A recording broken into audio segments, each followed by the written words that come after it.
Bonjour chers frères et sœurs en Christ, que la grâce, la paix et la miséricorde de Seigneur Jésus-Christ vous soient abondamment multipliées. Shalom et bienvenue dans cette nouvelle vidéo de 7 minutes de pain quotidien du 6 février 2026. Nous poursuivons notre lecture dans le livre de Actes des Apôtres chapitre 10 et nous allons lire aujourd'hui le verset 47.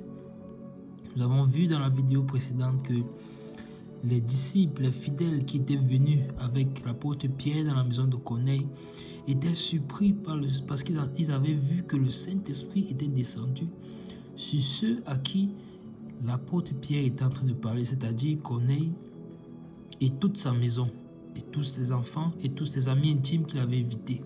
Il avait pris le soin d'inviter, sachant que quelque chose d'extraordinaire va se passer, lui-même ayant déjà vécu une expérience extraordinaire en ce que un ange du Seigneur l'a visité et lui a demandé justement d'aller chercher l'apôtre Pierre. Pierre est donc venu dans sa maison après avoir été apprêté par le Saint-Esprit, préparé par le Saint-Esprit, à savoir qu'il allait entrer dans la maison d'un homme qui était non-juif. Alors Pierre est donc venu, dirigé par le Saint-Esprit, poussé par le Saint-Esprit, animé par le Saint-Esprit et rempli du Saint-Esprit, annoncer les paroles qui procurent la vie, les paroles qui annoncent l'évangile. Il a présenté Christ et les personnes qui étaient donc devant lui, son auditoire, a accepté le Seigneur. Leur cœur a reconnu leur situation de pécheur, leur cœur a reconnu leur situation d'homme éloigné de Dieu, et pendant qu'ils étaient donc là en face de lui, quelque chose se passait dans leur cœur. Et pendant que quelque chose se passait, le Saint-Esprit est donc descendu dans leur cœur. Ils se sont mis à parler en langue et glorifier Dieu. Ces hommes donc qui sont venus, ces 6 hommes, puisque nous verrons cela plus tard, ces 6 hommes qui sont venus avec l'apôtre Pierre, étaient étonnés comment est-ce que le Saint-Esprit descend sur les personnes qui sont non-juifs. Et nous avions vu dans la vidéo précédente que le signe qui leur a fait savoir qu'ils ont reçu cet esprit, c'est parce qu'ils entendaient parler en langue et glorifier Dieu.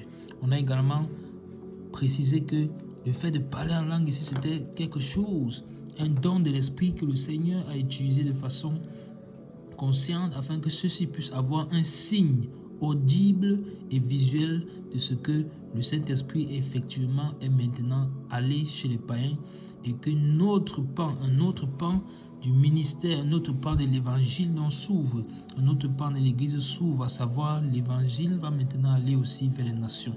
Car Jésus-Christ l'avait déjà prophétisé aux apôtres en leur disant: restez à Jérusalem et vous serez mes témoins à Jérusalem, dans la Judée, la Samarie et jusqu'aux extrémités de la terre. Voilà donc l'évangile, commençant par la maison de Corneille, qui va se répandre à travers le monde entier. Et nous savons que l'apôtre Paul, que le Seigneur utilisera plus tard, sera un instrument puissant et vivant entre ses mains qu'il utilisera pour répandre l'évangile à travers le monde. Donc aujourd'hui, nous allons lire le verset 47 et dans la fin de la vidéo précédente, nous nous sommes posé une question. Est-ce que l'apôtre Pierre était lui aussi étonné comme les frères avec qui il était venu? Lisons dans le verset 47 pour voir ce que ce verset nous dit. Le verset commence en disant ceci: alors Pierre dit: peut-on refuser l'eau du baptême à ceux qui ont reçu le Saint-Esprit aussi bien que nous? Amen. Voilà la question de l'apôtre Pierre.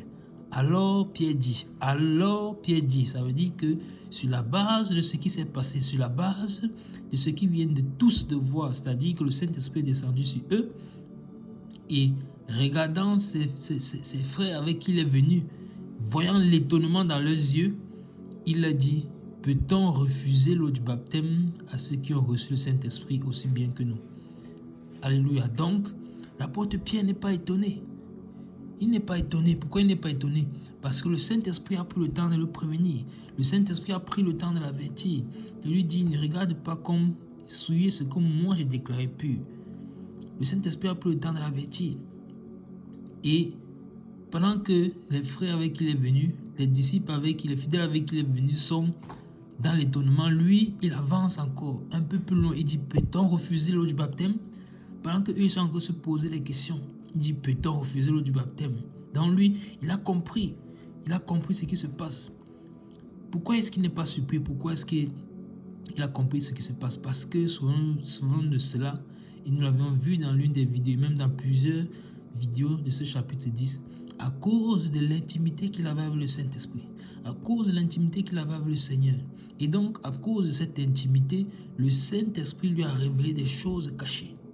Et voilà donc un des messages que nous tirons de ce verset en ce jour. Nous devons avoir une intimité avec le Saint-Esprit. Le Saint-Esprit lui avait déjà révélé cela. Mais ceux qu'il a pris pour aller dans la maison de Corneille, ces fidèles qui sont venus avec lui, n'avaient pas cette profondeur, n'avaient pas eu cette révélation. Mais lui, il l'avait eu. Il l'avait eu. Parce qu'il avait une intimité avec le Seigneur. Il avait une intimité avec le Saint-Esprit. Et il n'est pas donc étonné. Et pas étonnant donc il dit, peut-on refuser l'eau du baptême à ceux qui ont reçu le Saint-Esprit? Parce qu'il sait que voilà la prochaine étape. Si, quand on vient au Seigneur, on se répand, on se fait baptiser, et la promesse du Saint-Esprit est disponible pour nous. Mais si le Seigneur fait quelque chose d'extraordinaire, il fait descendre son esprit d'abord sur ces personnes avant que par la suite, maintenant, ils se fassent baptiser. Prochain donc enseignement que nous tirons, c'est que on peut recevoir le Saint-Esprit avant d'entrer dans les eaux du baptême. On peut recevoir le Saint-Esprit avant d'entrer dans les eaux du baptême. Donc, dans le livre des Actes des Apôtres, chapitre 2, lorsque Pierre va annoncer l'évangile à ces 3000 personnes, ils diront, hommes frères, que ferons-nous? Pierre va leur dire, répentez-vous que chacun de vous soit baptisé au nom de Jésus-Christ pour le pardon de vos péchés. Et la promesse du Saint-Esprit est disponible pour vous. Donc, ce qu'il a donc dit, c'était à ces personnes qui étaient devant lui. Et maintenant, dans le Saint-Esprit nous montre donc ici un autre moyen d'agir qu'il a, car Jésus-Christ n'est pas limité. Il est souverain, il fait comme il veut. Donc, il peut donner le Saint-Esprit avant que l'on entre dans les eaux du baptême. Donc, Pierre, donc, ayant cette communion avec le Saint-Esprit, connaissant donc les principes des Écritures, il a dit, maintenant, ce qu'il vous faut maintenant, c'est d'entrer dans les eaux du baptême, parce que vous avez déjà reçu le Saint-Esprit. Il dit, peut-on refuser? La réponse est claire, puisque la question est une question rhétorique. On ne peut pas refuser. Donc la prochaine étape logique, c'est d'entrer dans les eaux du baptême. Et donc, si tu es en train de m'écouter maintenant, et que tu n'as pas encore donné ta vie au Seigneur, fais comme ces hommes, fais comme ces personnes. Ne tarde plus, répands-toi. Répands-toi, Jésus-Christ est venu pour que tu aies la vie éternelle, pour que tu reconnaisses ta vie de pécheur et surtout pour te sauver, que tu aies la vie éternelle. Et donc, répands-toi, abandonne la vie passée, accepte-le comme Seigneur et Sauveur et il te fera grâce peut-être de recevoir ce Saint-Esprit avant d'entrer dans les eaux du baptême, ou alors tu entres dans les eaux du baptême et il te fera grâce également d'être baptisé du Saint-Esprit. Donc, voici ce que le Seigneur fait dans sa grâce. Et regardez qu'il fait cela à qui? À un non-juif. C'est chez un non-juif qu'il fait arriver le Saint-Esprit avant que celui-ci n'entre dans les eaux du baptême. Lui et tous ceux qui sont dans sa maison, c'est merveilleux, merveilleux. Donc le Seigneur n'est pas à court de grâce, il n'est pas à court, il peut donner son esprit en abondance.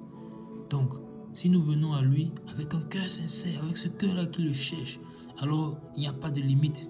Il n'y a pas de limite. Nous allons nous arrêter là pour aujourd'hui, c'était encore merveilleux. Nous verrons donc par la suite, qu'est-ce qui va donc se passer? Est-ce qu'il y aura encore des raisonnements? Est-ce que les fidèles qui sont avec l'apôtre Pierre vont encore réfléchir, vont essayer de le raisonner? Non, on n'est pas sûr.